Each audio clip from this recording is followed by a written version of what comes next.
कि आप politics with in state कर सकते हैं, पॉलिटिक्स विद द स्टेट नहीं कर सकते। आप रियासत के अंदर सियासत कर सकते हैं, रियासत के साथ सियासत नहीं कर सकते। बेगुनाह लोग जिनको आपने जो आपकी वजह से बिचड़ हो गए, जो आपकी वजह से और जो इतना नुकसान हो गया, रियासत का नुकसान हो गया, पुलिस की गाड़ियां रास्ते में स्नैच कर ली गई। क्या ये लीडरशिप की ड्यूटी नहीं थी कि रास्ते में जब वो पुलिस की गाड़ियां छीनी जा रही थी तो लीडरशिप जनाब उस अपने कारकुनों को रोकती, उनको बताती। ये तरीका नहीं है कि आप एक मॉब लेके निकलें और उस मॉब के जरिए आप रास्ते में पुलिस जो मोबाइल्स हैं उसको स्नैच करें, आप जितनी स्टेट मशीनरी है उसको पैरालाइज करें, आप जो आम लोगों की जिंदगी है उसको आप जो है पैरालाइज कर दें। This is not a political behaviour, to be very honest. अगर मैं ये कहूं, ये बिल्कुल भी किसी तरीके से पॉलिटिकल बिहेवियर नहीं है।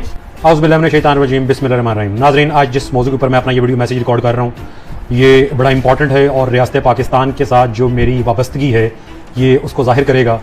नाज़रीन, 2022 में मैंने जो तहरीक पाकिस्तान को ज्वाइन किया, मेरा उस वक्त एक नजरिया था कि मैं हाफिज साद हुसैन रिजवी को एक प्रोग्रेसिव लीडर समझता था और मैं समझता था कि हाफिज साद हुसैन रिजवी एक यंग, वाइब्रेंट और डायनेमिक लीडर है जिसके साथ काम करके मैं पाकिस्तान के अंदर एक प्रोग्रेसिव पॉलिटिक्स जो है उसमें अपना जो है अमली किरदार जो है वो अदा कर सकता हूँ।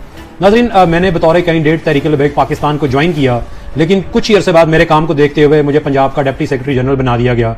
जैसे ही मुझे पंजाब का डिप्टी सेक्रेटरी जनरल बनाया गया, मैंने अपना कारोबार, अपनी वकालत, अपने तमाम बिजनेसेस, टीचिंग, हर चीज को मैंने सेक्रीफाइस कर दिया, क्योंकि ना ओहदा मेरी मंजिल थी ना असेंबली मेरी मंजिल थी। हाँ, पाकिस्तान की बेहतरी के लिए एक जबरदस्त प्रोग्रेसिव पॉलिटिकल पार्टी तहरीक पाकिस्तान को बनाना ये मेरा एम था और ये मेरी मंजिल थी।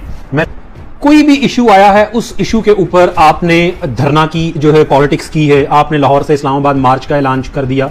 Under the constitution this is your right, आप कर सकते हैं। I always stand with the constitution of the country, but at the cost of instability in the country, at the cost of making unrest within the country। ये long marches और ये धरने नहीं हो सकते। फलस्तीन के लिए जो है हमने रैली निकालनी थी फैजाबाद से अमेरिकन एम्बेसी, और उसके बाद फिर ये लाहौर वाला सारा इशू हो गया। तो मैंने उस वक्त भी लीडरशिप को मैंने एक तजवीज भिजवाई कि जनाब जो अमेरिकन एम्बेसी है वो सिर्फ इस्लामाबाद में नहीं है, वो लाहौर में भी मौजूद है, शिमला पहाड़ी के साथ। आप ऐसा करें, बाबा जी खादिम हुसैन रिजवी रहमतुल्लाह अलैह के मजार से लेके यूएस कॉन्सुलेट जो लाहौर है, आप उस तक रैली निकालें, और अगर वहां पे जाके आप अच्छे तरीके से अपना एक मेमोरेंडम पेश करें, अपना आप उनको बताएं कि जनाब ये हमारे फलस्तीन के लिए मामलात हैं, ये हमारे जज्बात हैं, और आप जो वहां पे जिस तरह इजराइल को सपोर्ट कर रहे हैं वो हमारे जज्बात को ठेस पहुंचा रहा है, तो ये आप हमारा एहतजाज रिकॉर्ड करें। मैं एक बात बड़ी क्लियर करता चलूं कि आप पॉलिटिक्स विद इन स्टेट कर सकते हैं, पॉलिटिक्स विद द स्टेट नहीं कर सकते। आप रियासत के अंदर सियासत कर सकते हैं, रियासत के साथ सियासत नहीं कर सकते। और यही बात मैंने हमेशा से being a member of Tehreek Pakistan top tier leadership को हमेशा बताने की कोशिश की। रियासत की इज्जत भी बच सकती थी। बेगुनाह लोग जिनको आपने जो आपकी वजह से बिचड़ हो गए, जो आपकी वजह से और जो इतना नुकसान हो गया, रियासत का नुकसान हो गया, पुलिस की गाड़ियां रास्ते में स्नैच कर ली गई। क्या ये लीडरशिप की ड्यूटी नहीं थी कि रास्ते में जब वो पुलिस की गाड़ियां छीनी जा रही थी तो लीडरशिप जनाब उस अपने कारकुनों को रोकती, उनको बताती कि नहीं, ये चीजें हमें बैन करवाएंगी, ये चीजें हमें एक टेररिस्ट डिक्लेयर करवाएंगी। लेकिन जब कोई ऐसी चीज हुई हमने उसको अप्रिशिएट किया, देखा जी कि जनाब हम इतनी पावर रखते हैं कि हमने पुलिस की वैन ले ली, हमने प्रिजन वैन ले ली, हमने वेपन्स छीन लिए, हमने उसको ग्लोरीफाई किया। माजरत के साथ जब आप एक रियासत में रहते हैं तो आप रियासत के साथ कन्फ्रंट नहीं करते, आप रियासत के साथ कॉपरेट करते हैं। आपका डिफरेंस ऑफ ओपिनियन है उसको आप निगोशिएट करते हैं, आर्ग्यू करते हैं, और उसके बाद अगर आपके जो आर्ग्यूमेंट है उसमें ताकत हो तो उसको आप फिर रियासत को कायल करते हैं, आप डायलॉग करते हैं। यह तरीका नहीं है कि आप एक मॉब लेके निकलें और उस मॉब के जरिए आप रास्ते में पुलिस जो मोबाइल्स हैं उसको स्नैच करें, आप जितनी स्टेट मशीनरी है उसको पैरालाइज करें, आप जो आम लोगों की जिंदगी है उसको आप जो है पैरालाइज कर दें। This is not a political behaviour, to be very honest. अगर मैं ये कहूं, ये बिल्कुल भी किसी तरीके से पॉलिटिकल बिहेवियर नहीं है। और कोई भी political party right peaceful demonstration is your constitutional right, लेकिन if that demonstration becomes violent तो फिर मेरा ख्याल है कि ये आप इजराइल के खिलाफ नहीं, आप रियासत पाकिस्तान के खिलाफ जो है वो धड़ाबंदी कर रहे हैं। क्या ऐसा political attitude political parties adopt करती हैं, और क्या ऐसा एटीट्यूड, ऐसा वायलेंट एटीट्यूड अडॉप्ट करके पॉलिटिकल पार्टीज जो है वो कोई माइलस्टोन अचीव कर सकती हैं? The answer is no. तरफ आपकी लेजिस्लेटिव बॉडीज पड़ी हुई हैं, आपके इंस्टीट्यूट्स पड़े हुए हैं, और दूसरी तरफ by just taking 2-3,000 people you always start marching towards Islamabad and ask के लाइक हमारे ये वाले मुतालबात पूरे कर लिए जाएं। This is non tolerable. ये पाकिस्तान नहीं, ये किसी और भी प्रोग्रेसिव कंट्री में हो, ऐसा एटीट्यूड जो है, ऐसा वायलेंट एटीट्यूड, इसको कभी भी जो है किसी सूरत भी ग्लोरीफाई नहीं किया जा सकता, इसको बैक नहीं किया जा सकता। और आपने ऐसा वायलेंट एटीट्यूड अडॉप्ट करके अपने जो पॉलिटिकल वर्कर्स हैं उनको आपने मुश्किल में डाल दिया, आपने अपने कैंडिडेट्स को मुश्किल में डाल दिया, आपने अपनी पूरी की पूरी पार्टी को आपने जो है मुश्किल में डाल दिया। 16 डेज हो गए हैं। क्या कभी ऐसा हुआ है कि एक पॉलिटिकल पार्टी की तमाम टॉप टियर लीडरशिप जो है वो पर्दे से गायब हो जाए?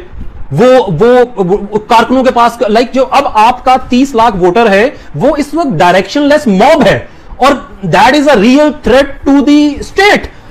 जितने भी पढ़े लिखे लोग इस पार्टी में आए, जितने भी पॉलिटिशियंस आए, आपने हमेशा उनको एक्सप्लॉइट किया, आपने हमेशा उनके जज्बात को गलत इस्तेमाल किया, और अपने नेफेरियस जो आपका डिजाइन है आपने हमेशा उसके लिए इस्तेमाल किया। पॉलिटिकल पार्टीज अपने वर्कर के साथ, अपने कैंडिडेट्स के साथ ऐसा कभी भी नहीं करती। भाई हम अल्लाह और अल्लाह के रसूल के लिए इस जमात में आए थे, हम खत्म नबूवत के तहफ्फुज के लिए इस जमात में आए थे, हम रियासत के साथ कन्फ्रंट करने इस जमात में नहीं आए थे। जो भी जैसे भी हमने कन्फ्रंट किया है रियासत को, जो भी इसमें कैजुअलिटीज हुई हैं, जो भी लोग इंजर्ड हुए हैं, मैं उसको कंडेम करता हूं। आई Usman खिज़म Mangat fully stands with my state। मैं रियासत के साथ खड़ा हूं, मैं रियासत के इदारों के साथ खड़ा हूं, पहले भी खड़ा था, आज भी खड़ा हूं, आइंदा भी खड़ा रहूंगा। मेरे लिए रियासत है तो सियासत है, ऐसा नहीं है कि मेरी सियासत है तो रियासत है। सियासत मेरा कारोबार नहीं है, मैं एक पॉलिटिकल वर्कर हूं, सियासत मेरा शौक हो सकता है, कारोबार नहीं हो सकता। हमेशा पाकिस्तान की मजबूती के लिए, रियासत की मजबूती के लिए, इस्लामी जमहूरिया पाकिस्तान में इस्लामी निजाम के निफाज के लिए हम आपके साथ थे। लेकिन अगर आप वायलेंट हो जाएंगे, आप एक एक्सट्रीमिज्म का जो एक नेक्स्ट लेवल है उसको अचीव कर लेंगे और उसके थ्रू आप स्टेट के ऊपर अटैक कर देंगे, तो ये टॉलरेबल नहीं है, और मैं इसको कंडेम करता हूं। एंड 1 साल पहले मैंने पार्टी छोड़ दी थी, आपने मुझे रिफॉर्म्स के लिए बुलाया, मैंने रिफॉर्म्स करने की कोशिश की, आपने मुझे उसमें भी फेल कर दिया, मुझे आपने काम शुरू करवा के मेरे पीछे से आपने सीढ़ी खींच ली। तो मैं आज दोबारा ऐलान करता हूं कि तहरीक लबैक पाकिस्तान के साथ मेरा कोई ताल्लुक नहीं है, रियासत पाकिस्तान के साथ मेरा ताल्लुक है। रियासत पाकिस्तान ने अगर तहरीक लबैक पाकिस्तान को एक टेररिस्ट ऑर्गेनाइजेशन डिक्लेयर किया है तो I fully stand by my state and the decision taken by the state. रियासत है तो सब कुछ है, मैं अपने इदारों के साथ खड़ा हूं, मैं लॉ एनफोर्सिंग एजेंसीज के साथ खड़ा हूं, मैं फौज पाकिस्तान के साथ खड़ा हूं, इंशाल्लाह, और मरते दम तक खड़ा रहूंगा। पाकिस्तान जिंदाबाद।